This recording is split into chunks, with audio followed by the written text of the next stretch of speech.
আমার মেয়েটা আমাদের কওমি মাদ্রাসার হিসেবে কুদুরি জামাত, মানে অষ্টম শ্রেণী ধরেন সর্বোচ্চ, এই হিসাবে পড়ে কুমিল্লা কোটবাড়ি।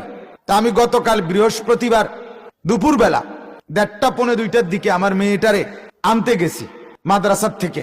ওখানে একজন আমার ঘনিষ্ঠ আলেম, সমবয়সী, উনি বলতেছেন, হুজুর আপনি নিজে আসলেন কষ্ট করে, এই ব্যস্ততার ভিতর দিয়েও আপনি নিজে আসে মেয়েকে নিতে হইল। তা আমি বললাম, দেখেন আপনি এটা কি বললেন, আপনি জানেন না এটা আমার মেয়ে, তার আখলাকের দিকে নজর রাখা এটা তো আমার জিম্মাদারি।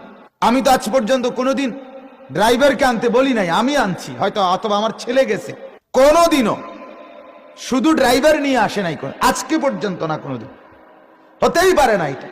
এটা তার আখিরাতের ব্যাপার, আখলাকের ব্যাপার। তাহলে এই যে ফিকিরটা আমার জিম্মাদারি, তাহলে বাজার করা, এরপরে তার জন্য প্রয়োজনীয় জিনিসপত্র ক্রয় করা, এটাও যেমন দায়িত্ব, তার আখিরাতের ফিকির করা এটাও আমার দায়িত্ব। আমরা যদি এই কথাটা মিলাইতে পারতাম নিজেদের মধ্যে, স্ত্রী আমার দুনিয়ারও আখিরাতেরও, ছেলে আমার দুনিয়ারও আখিরাতেরও, মেয়ে আমার দুনিয়ারও আখিরাতেরও, আর সংসারের মূল ফিকির স্ত্রী ছেলে মেয়ের দিনদারি, তাদের সুস্থতা, তাদের নিরাপত্তা, তাদের আরাম আয়েশ দোনো জায়গায় দুনিয়া আখিরাতের, এটাই হলো মেন জিম্মাদারি, এটাই হলো প্রধান দায়িত্ব।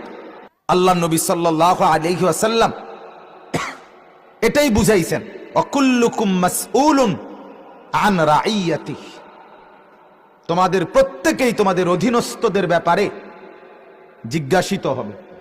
আল্লাহ তাআলা জিজ্ঞেস করবেন, তোমার স্ত্রী যে বাজারে বাজারে ঘুরছে, তুমি কোথায় ছিলে?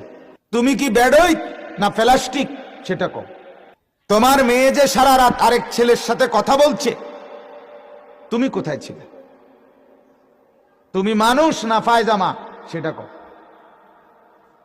কও, জবাব দিতে হবে আল্লাহ তাআলার কাছে। নজরদারি জরুরি। আমি বলছিলাম, একদিন আমি মাদ্রাসার থেকে বাসায় আসছি, তখন 16-17 বছর আমার বয়স হবে। তা আমার বাসার বারান্দায়, আমাদের কুমিল্লা ঠাকুরপাড়া বাসা, বাসার বারান্দায় আমি মোড়ার মধ্যে বসছি, ওই বাসার দিকে তাকাই, এমনি বইছি, তাকাই নাই, আমি বইছি মাত্র।